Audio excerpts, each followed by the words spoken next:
د دین کار چې دی دا ډېر مهم کار دی او په اسلام باندې عمل کول دا ډېر مهم دی چې د انسان سره باید دا سوچي چې زه باید په اسلام باندې عمل وکم او صحیح عمل وکم او د ځان دپاره یو توخه او یو ذخیره پیدا کم په آخرت کې. نو د دې وجې نه رسول الله صلی الله علیه وسلم فرمایي چې احب الکلام الی الله اربع. الله رب العالمین ته محبوب خبرې او د الله چې خوښې خبرې دي دا څلور دي.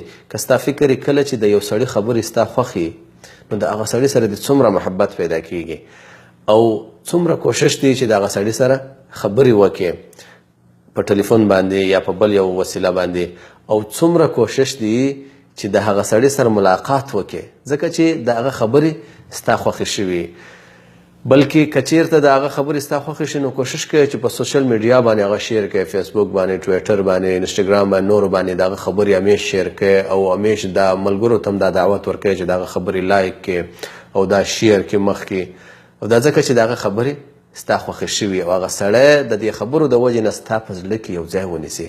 نو الله رب العالمین چې دی کله چې انسان دا خبرې کوي نو الله ته دا خوښې خبرې دي او الله ته چې خوښې دي نو د دې نه دا معلومیږي چې دا انسان به هم الله ته محبوب کیږي او الله ته به خوښ انسان وي. ولله المثل الاعلى وهو العزيز الحكيم.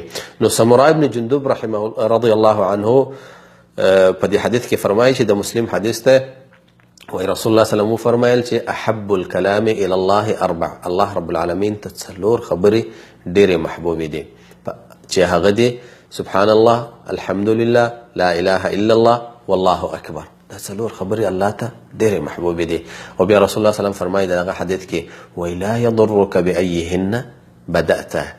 تا ته دا تاوان نه رسوي، یعنی پروا نه لري ته چې په هر یو باندې شروع وکړې، یعنی که تقدیم تاخیر پکې وکړې سبحان الله مخکې کې، الحمدلله وروسته کې، یا الحمدلله مخکې کې، سبحان الله وروسته کې، هېڅ پروا نه لري. خو مهمه دا ده چې باید ته دا ووایه او د کثرت سره یعنی ډېرې ووایه. د دې وجې نه رسول الله صلی الله علیه وسلم چې کله اسمان ته لاړ معراج کې، اسراء او معراج کې، نو هلته ابراهیم علیه السلام هم د دې کلماتو په باره کې هغه ته وویل چې محمد زما د طرف نه ستا امت ته سلام ورسوه او بیا یې دا خبره ورته وکړه چې جنت چې دی دا عمل ته ضرورت لري او غراس ته ضرورت لري چې ته په هغه کې ونې او درختې نالې کې او هغه پکې راشنې کې او هغه چې دی د ټولو نه ښه غراس او ښه نیلګي چې دی هغه دا څلور کلمې دي سبحان الله، الحمدلله، لا اله الا الله، والله اکبر.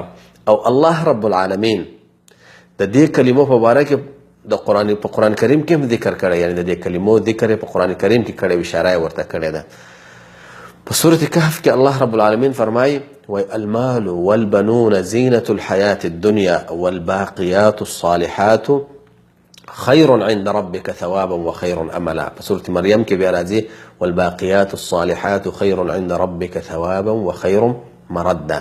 نو الله فرمایي وی مال او زامن دا د دنیا ښایست دی او دا ختمیږي.